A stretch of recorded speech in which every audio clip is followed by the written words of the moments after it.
Welcome to Season 3 of Adapt, Climate Change and the Built Environment, where we interview professionals across the private and public sectors to discuss adapting the built environment to a changing climate.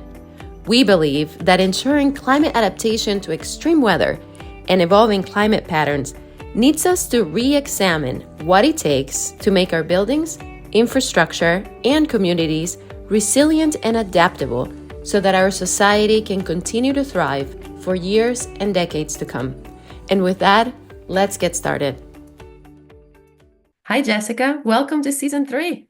We made it. I'm so excited to start yet another season of our podcast with you, Monica. And I'm super excited that it's almost summer here in Wisconsin, or at least it's definitely spring here in Wisconsin.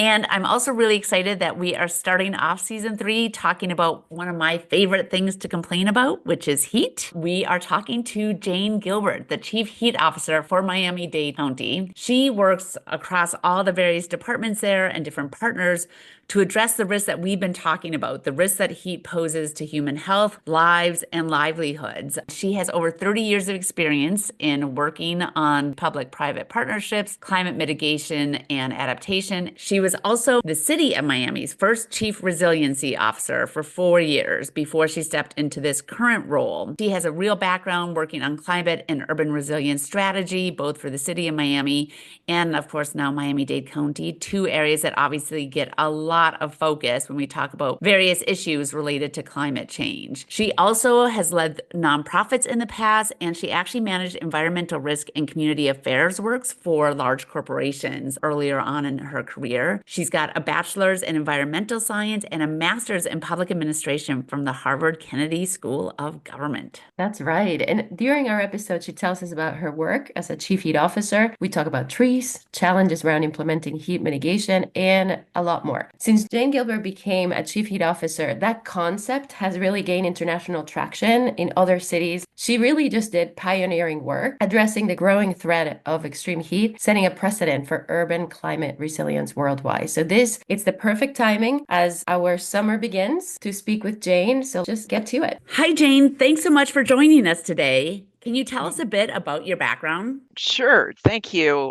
I've been in the professional world for 40 years now. And I think when I was in college, I knew that there was a chief resilience officer or chief heat officer role, I would have wanted it, but it didn't exist.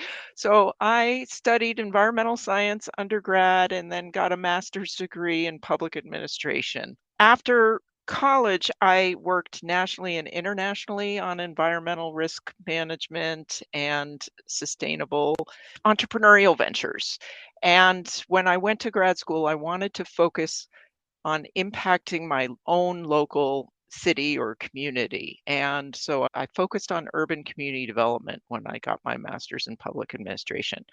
I soon after that moved to Miami. So I've been in Miami for 30 years now. I've worked at large corporate level on environmental risk management and community affairs. I've run nonprofits. And for the last 9 years, I've worked in local government, first as the first chief resilience officer for the city of Miami, and now as the chief heat officer for Miami-Dade County. When the mayor appointed me 4 years ago, her goal was for me to address the increasing health risks and economic impacts of extreme heat. All right, we could spend probably an hour just talking about your background, and so I don't want to do that, but I do have to know, obviously your focus right now is heat. When you started out, especially in some of your international work, was heat a focus then too, or were there other environmental risks you were looking at? No, I worked in environmental risk management for large corporations. Really, it was in more hazardous waste and waste management, Oh. and then tropical deforestation issues. When I became more focused here in the city of Miami, I was looking at sea level rise, hurricane risk, increasing flood risks, and heat wasn't as much of an issue here. We in Miami, we're known internationally for our risks to sea level rise and hurricanes, and we've been working on those issues for quite some time. But extreme heat really wasn't something that people were on people's radar, maybe because a lot of the decision makers live, work, and move around in air-conditioned environments. But so it was when 4 years ago, after a group of community-based organizations in Miami-Dade County did a series of focus groups and surveys in our more vulnerable communities throughout Miami-Dade County to find out what people's top concerns were related to climate change. And it wasn't sea level rise, and it wasn't even hurricane risk, even though in 2017, Hurricane Irma hit those communities pretty hard. It was extreme heat because that's what they were living day in and day out. Whether it was they could no longer afford their utility bills, they're one of our over 300,000 people that work outside every day, or their elderly relative was walking and waiting at a bus stop too long, or their kids in summer camp can't play outside anymore. This was their lived experience day in and day out. And the mayor heard that. And that's really why she created my position, to have a focused lens on how can we as a county and with our multiple partners address this growing stress on our communities.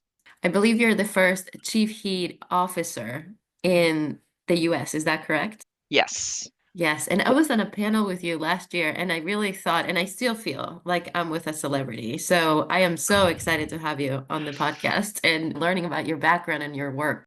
In your current position, what do you look at? What are the focus? We organized our extreme heat action plan around three main goal areas. First is to inform and prepare people, and we have actions around a heat season campaign, updating our heat advisory and warning response protocols, specific outreach and initiatives for outdoor workers, and setting up cooling sites and working with our homeless outreach teams to outreach to particularly vulnerable populations. So that's the first goal, inform and prepare. Second is to help people stay cool at home affordably by making sure they understand no and low cost things they can do to keep themselves cool, but also increasing their access to technical assistance and resources to update their homes for that. Third is to cool our neighborhoods. We're getting hotter in our cities, not only because more greenhouse gases in the atmosphere, but how we develop as cities.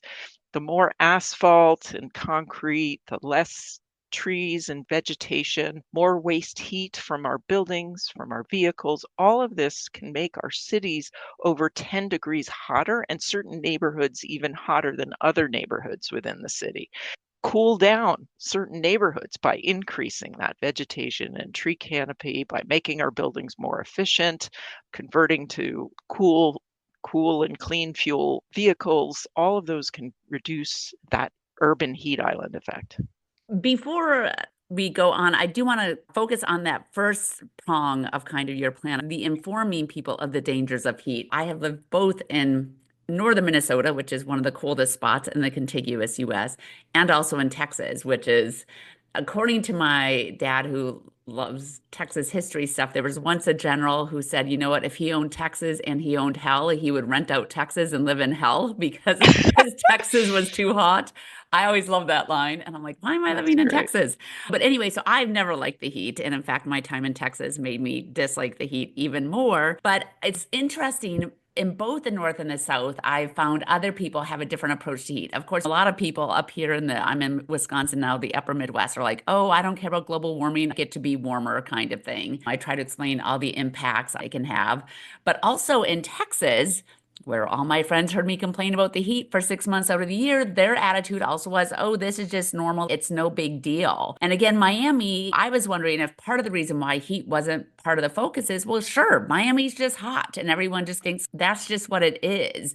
Was it also just people not even being aware that it's getting hotter? And it's a whole boiling frog analogy, right? Like they don't realize that the heat of 10 or 20 years ago is not as severe as it is now and the consequences that come from that.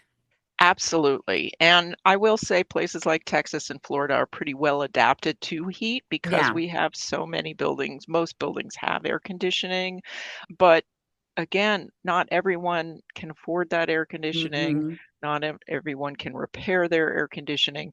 And we do have many people who work outside every day. And heat is underappreciated for several reasons, I think. In addition to that, is because it's not a visual hazard, right? So hurricanes, you can see roofs being blown off or trees crushing down on utility lines. Floods, you can watch someone canoeing past a submerged car. And so it's very visual. It's hard to cover heat on TV. Heat-related illnesses and deaths are grossly undercounted. And the reason for that is that heat is not just causing direct heat-related illnesses like heat exhaustion and heat stroke, but it can trigger a heart attack. It can trigger a negative outbreak from someone with a respiratory disease or diabetes. It can cause a preterm birth. So it's impacting our health and well-being in so many ways. And construction sites, Monica was in construction field. She knows the injuries and falls on construction site increase significantly during higher heat times. Those were not appreciated. And so we did a study here in Miami. Our average number of actual heat deaths in any given year is 10, small number. The excess heat deaths, in other words, the increase in number of people dying during our high heat times annually is an average of 600 a year. So people didn't know Wow. that before. Yeah. And so I think that's also a big reason. So not as visual and undercounted, I think, is also a reason why we haven't fully appreciated it. And I had the same thing when the mayor first appointed me as chief heat officer. There were some people who were like, what do we know heat? We've always had heat here in Miami. So yeah, but they don't say that so much anymore. Yeah, it is really hard to grasp heat. When I speak on heat and I make presentations, I have a hard time finding a picture that shows heat because if you put heat pictures on, say, Google or a search engine, you get kids with ice cream around a water fountain. There are not as many pictures of construction workers sweating. So it's hard. So I have to ask a question. Are you pro naming heat waves? I think there is a place for naming heat waves. They've done it in Sevilla, Spain. The research has shown it's been very successful there. Now, they have a different kind of heat than Miami. They have episodic big heat waves and people without access to air conditioning. Whereas here in Miami, we have chronic high heat. We have 5, 6 months of the year where we can have a heat index at or above 90 degrees Fahrenheit. That means that every day during our heat season, we need to communicate the risks of heat. And waiting until a heat wave is not something we need to do. We also don't have that threshold at which heat-related illnesses and deaths increase dramatically. It's just a steady increase from a heat index of 90 going up that it increases. So it doesn't make sense. What I do think would be great, and the National Weather Service is moving towards this model, is more of a color-coded system towards communicating heat risk. So a yellow day, you may need to take certain precaution. If you're particularly sensitive to heat, you need to. And then an orange day, more of us need to take precautions, maybe adjust our schedule.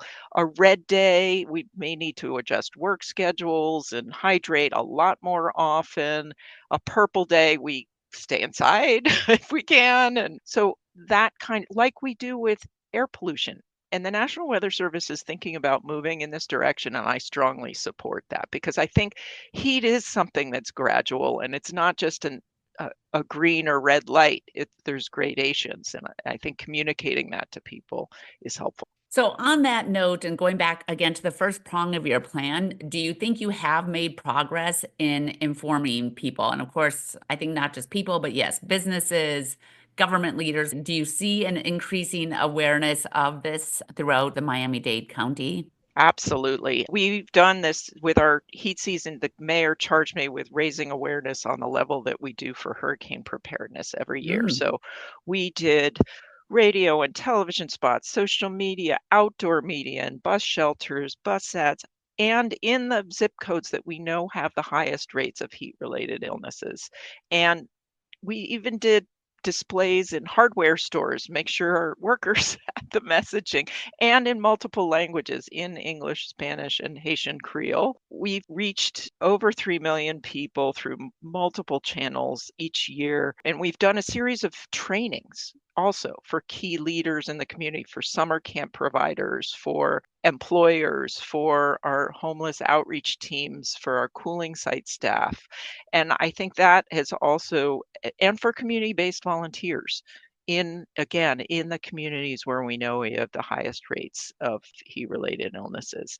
I can't exactly point to those efforts to these results, but the last 2 years of data I have for heat-related emergency department visits in the state of Florida, Miami-Dade County has the lowest rates per 100,000 of all 67 counties. So Wow.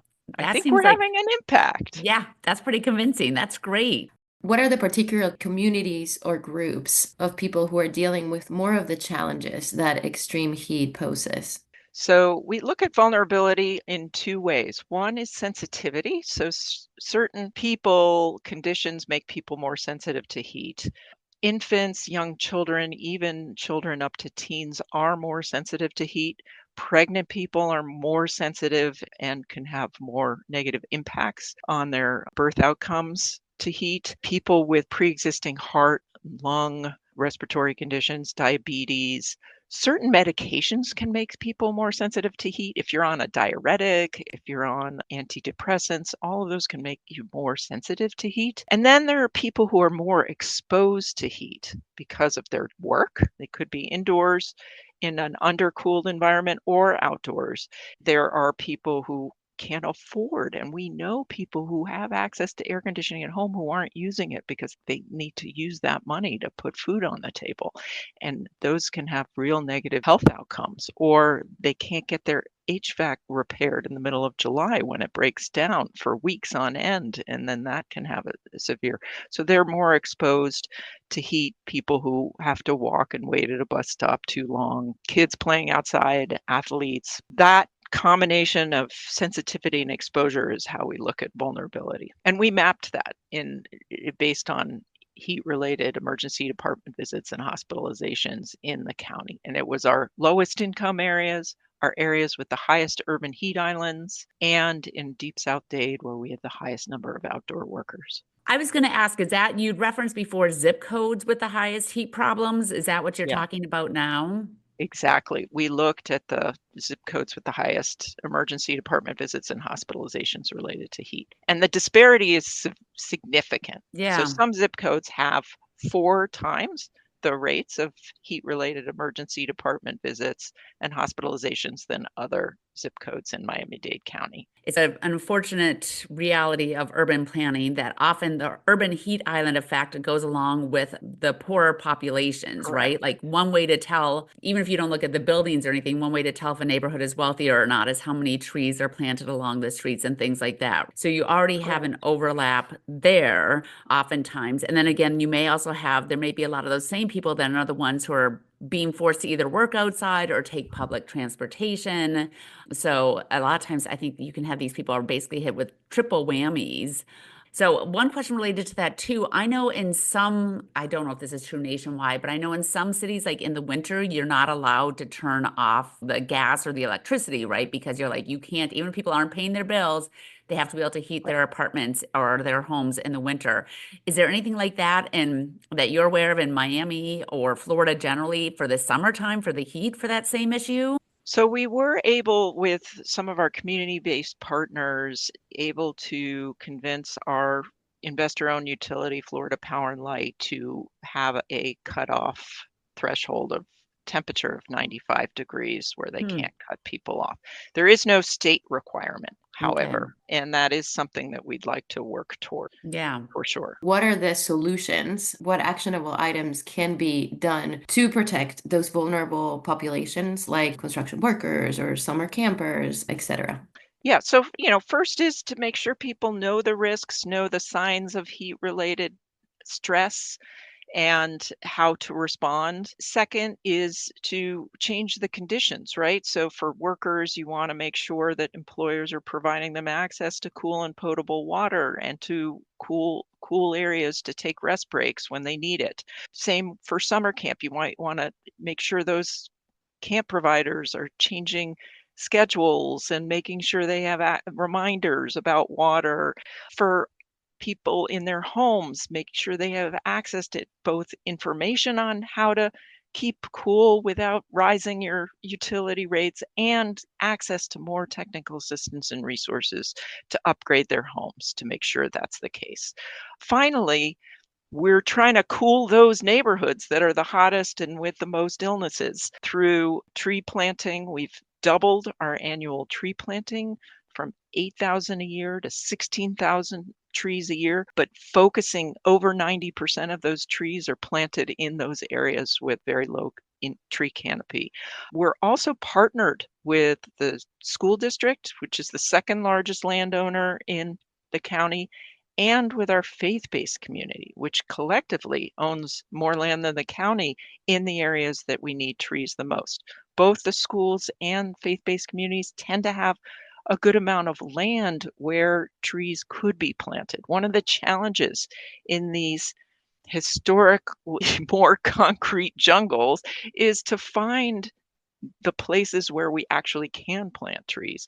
And the last thing we're doing in those areas is training and hiring people from those communities, leaders in those communities, to help with that outreach and education around the benefits of trees and vegetation in their neighborhoods to make sure that they have buy-in and welcome those trees. They are helping us organize those events at the faith-based and schoolyards. Trees are wonderful, but agreed, I have learned that it is not as easy as it sounds to plant No. a tree and for it to grow. Like you Yeah. can put a seed, but most of them actually don't end up growing.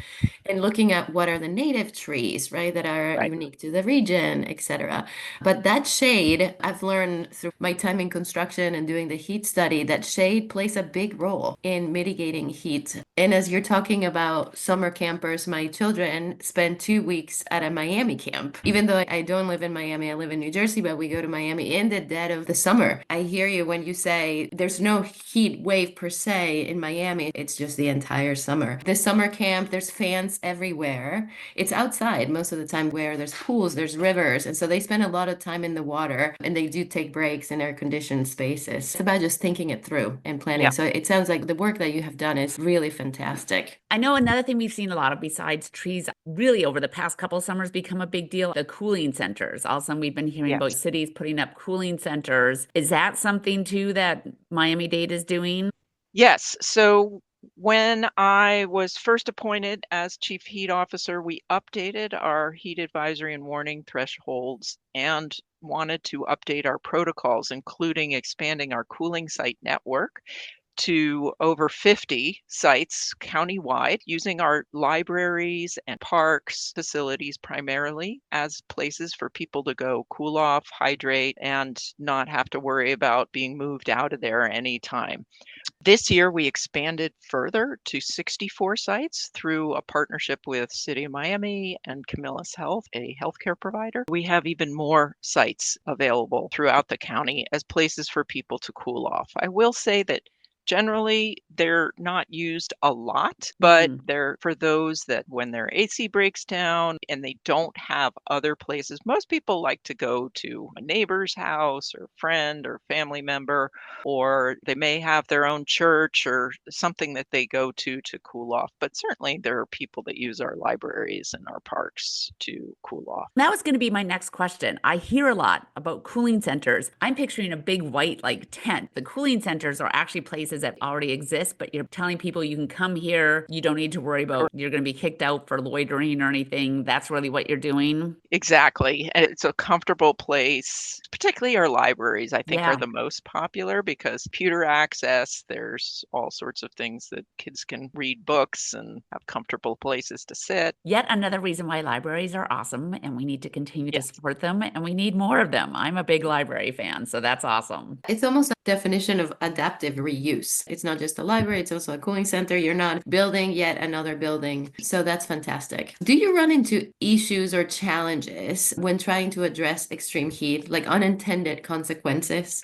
Yeah, certainly there's the problem of we can't AC our way out of this problem, right? So you want to make sure that when you're talking about adding cooling to a building, that you're adding the most efficient equipment as possible, but also treating that building envelope and other ways to make that building more efficient so that we're both bringing the utility costs down for the resident, but also not creating more waste heat out into our urban environment and burning more fossil fuels in the process. So I think that can be maladaptive, but generally we're looking at solutions that have multiple co-benefits. So as we're talking about housing retrofits, it's not only to make it more efficient and be able to have affordable cooling, but it's to make it more able to withstand windstorms and flood and so be more resilient in that way. Same with the green infrastructure and the trees. The trees not only mitigate the urban heat island, but they are stormwater infrastructure and clean the air. So they have multiple co-benefits over time. And certainly trees also do absorb carbon dioxide. So that's an advantage and give us more oxygen. So we're ideally looking for those kind of triple win solutions. Even now, as we are doing the heat safety trainings, we have expanded those in the communities to extreme weather trainings because our heat, flood, and hurricane season all line up. So it might as well make sure that people are prepared for all of those at the same time. Mónika and I have talked a bit about the tension. In fact, in one of our first episodes, we talked about the tension just for funding for addressing climate change from a mitigation and sustainability standpoint, reducing climate change versus more the adaptation resiliency side, preparing to deal with the impacts of climate change. We've talked about the funding or even just the tension about which one deserves more focus. It also can be a challenge, for example, with the built environment. And AC and trees, to me, are the two sides of that. Like you said, air conditioning, great from an adaptation standpoint. It helps people stay cool, but actually is contributing more to climate change. Whereas trees, I just love trees generally, but they are so perfect for this because, yes, they actually both help adapt to the impacts of climate change while also continuing to reduce climate change. I thought one thing, and I think this is on the air conditioning side that you brought up, when you say waste heat, what does that mean? So the way an air conditioner works is it not only pulls the humidity out of the atmosphere indoors, but it basically transfers heat outside. You have heat exhaust. Same with vehicles that burn or internal combustion, and there is a lot of waste heat that comes out of those cars, and that adds to the urban heat island. So on top of just what's already happening from climate change. But if you have a highly efficient building, both in the way that it's designed and the actual equipment you're installed for cooling, then you're reducing that waste heat. No, that makes sense. Again, I think if you've walked down a street in a busy city sometimes, you actually will feel the heat coming out of various grates. It depends on the HVAC system. Very sophisticated HVAC systems like geothermal, and I have no idea if geothermal is viable in Florida, but geothermal won't have as much heat waste. Actually, is that something that can be measured, that waste heat, and actually maybe reducing waste heat? I don't know if that's something that's actually quantifiable or if it's just we know this is an issue and we need to address it. I think there has been some research on that quantification. It's not generally widely accessible, but do know that there's multiple benefits to making buildings more efficient and having that AC more efficient. It brings down the demand for energy in general. So that's one of the biggest benefits. Actually, speaking of power for a second, geothermal, I know that's actually becoming a bigger thing here in the Midwest. Is that something that is available in Florida? I've heard only a couple of incidences where people have used geothermal. It is not non-existent, but it is not common practice at all.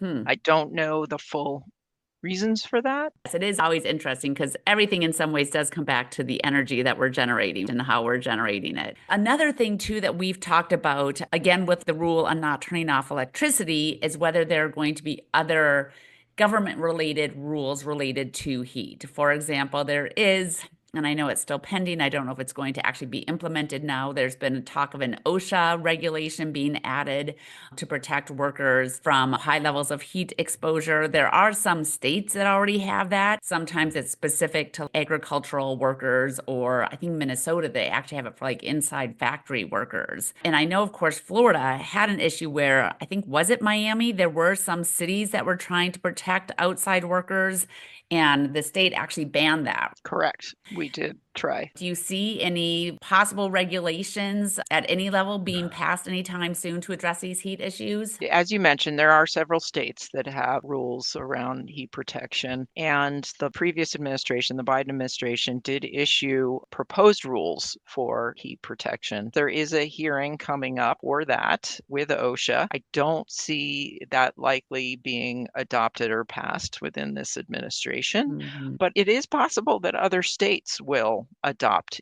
heat protection rules. The way that we've responded here in Miami-Dade County is to really talk about the benefits for employers, about maintaining productivity and minimizing workman's comp claims and healthcare costs through simple protocols of providing water, shade, and rest. And actually, just a few weeks ago, we issued a grant program for small businesses to access hydration and cooling equipment in order to raise awareness about this. And I think we're getting a lot of momentum with the employer community about just the business case for simple shade, rest, water. And Mónika has been a leader in this work in her role at Turner Construction in looking at that. Yeah, I think there is not enough conversation around the increase in incidents in the summer months. Have you seen studies regarding higher worker comp claims in hottest times of the year? Yes, absolutely. I've seen both national studies where, for instance, construction injuries on the job go up like 15%.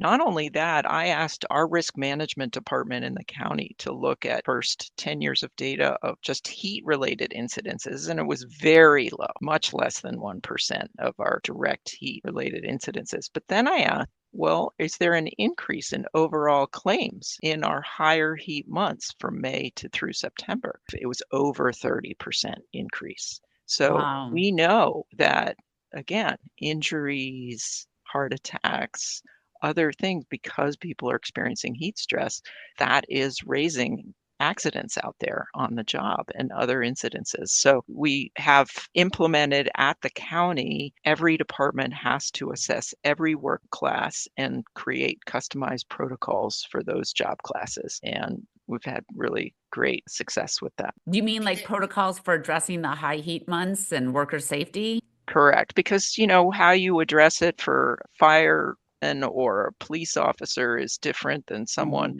who works at our water and sewer district, who works at our port or airport. You really, Mónika knows this well, you need customized protocols for different situations. Some of the aspects that the heat study was trying to address is we know that hydration, rest, and shade mitigate heat in construction, but we don't know how much of each. And it may differ on the trade, it may differ on the person. So it is complex, but not to say that we shouldn't aim to figure it out. I also think, and you alluded to this, that there is an issue with the data. All of those incidents are not tagged as heat related. And that's not just in construction, it's in hospitals, ERs, etc. So there's a lot of room for improvement. But I always feel hopeful when I speak to folks like you who have been leading the efforts in the heat arena. On that aspect, you are leaving your position soon. What does that mean for Miami-Dade County and its efforts to address extreme heat? Yes, so I am leaving my position the end of this month, but I am hopeful. I am excited. I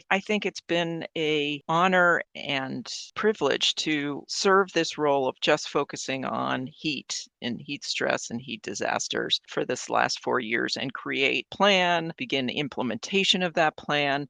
And what I've been doing lately is operationalizing as much of that plan as possible, making sure our emergency management and communications can handle all our work on heat season outreach and training, and then to work on with our housing departments what they can operationalize. And then our chief resilience officer will continue with her team work through the urban heat island from that integrated lens of not only heat mitigation, mitigation, but flood mitigation and looking at sustainability as well. Same with the housing retrofits. So I know it will continue. Our mayor cares deeply about these issues. And I think we've done, because I've had this highly visible role for the last 4 years, I think the knowledge and understanding about heat risk and how to respond, it will continue.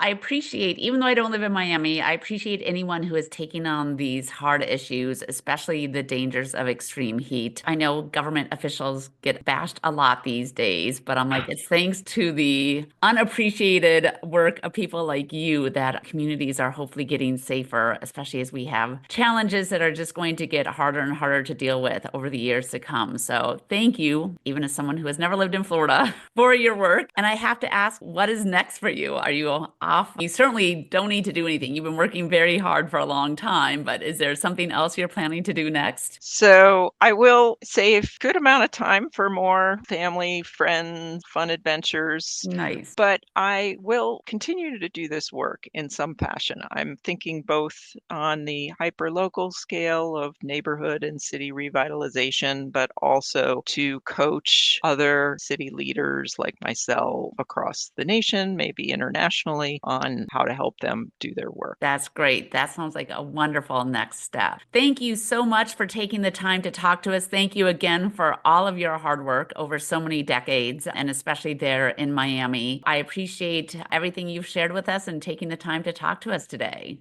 Thank you for the opportunity. I have to make a correction. Earlier in the episode, I stated that you were the first chief heat officer in the US, but it turns out you are the first person to hold that title in the world. Wow. And then a couple of years ago, I recall, and I looked it up and we'll share it on the episode notes. There was an article on the 7 chief heat officers in the US. So you'll have time. And coincidentally, they're all women. So bravo to all these courageous women. However, we do have a chief heat officer who is male in Phoenix. I didn't know Phoenix had a chief heat officer. That's fantastic. I do think that we need diversity in all sorts of positions to make this Men team can stronger. do these jobs too, not just women, He's right? excellent. Absolutely. He's excellent. Absolutely. That's great. Thank you, Jane, for being our Thank you. guest. Thank you. Thanks for listening to Adapt: Climate Change and the Built Environment. We hope you enjoyed this episode and come back to hear more of our conversations with people leading the way and addressing the issues facing the built environment as our climate changes. Please rate, review, and subscribe, and share our podcast with others who may be interested. And if you have any feedback or suggestions for topics or guests for future seasons, we'd love to hear from you. You can email us at adaptthebuiltenvironment@gmail.com. Thanks for listening.